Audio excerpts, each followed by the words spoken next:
Hi, it's Jean from One More Story Games, and I'm going to show you the bare bones of what you need to log in and create your very first storytelling project using StoryStylus.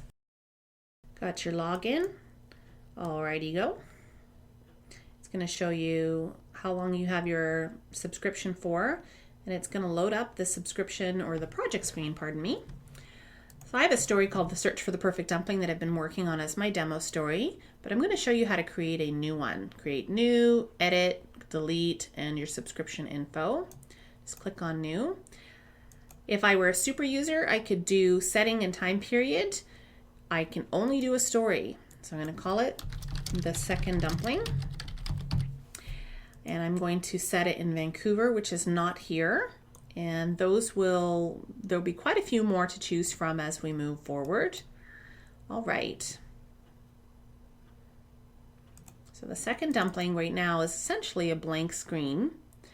Let's go over to story info. I'm going to go over each of these in detail, but right now I'm going to show you this screen, and then in the next video we're going to show you graphics, because graphics allows us to upload maps, which is the first thing that we have to upload in order to be able to see a live game.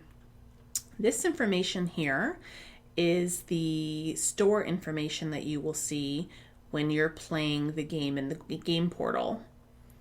So, hi player, come play my game. And there's some key information here. Starting location. Make sure there's a starting location here, otherwise your game will not load at all. And I'm going to go through that in the next video because I've tripped on that a couple of times. The introduction is where you will see in the game, it comes up as the briefing. I have something to cut and paste.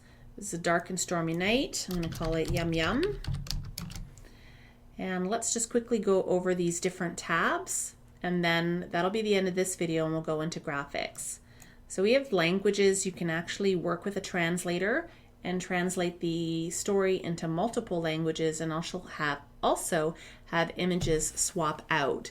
So maybe you have images that are culturally insensitive for one area of the world, you can swap them out, or maybe a location or an item should look a little bit different for, again, another area of the world. Publishing, that is when we are adding in tags, we as the publisher, and this is allowing you to control some of the buttons that show up in the user interface. So maybe your story doesn't have any maps, or you want to hide a whole bunch of these. And social links, if you have some specific links to that story that you want to share. This is pretty much it for this first screen. The entities start to populate as we go through this area, and the introductory clues are clues that we can see at the beginning that are pulled from the entities. So thanks for watching that very basic how to start the project. The next video is going to be on graphics and how to assign and categorize them, and how we can create our very first map so that we can get started. Thanks for watching. Bye for now.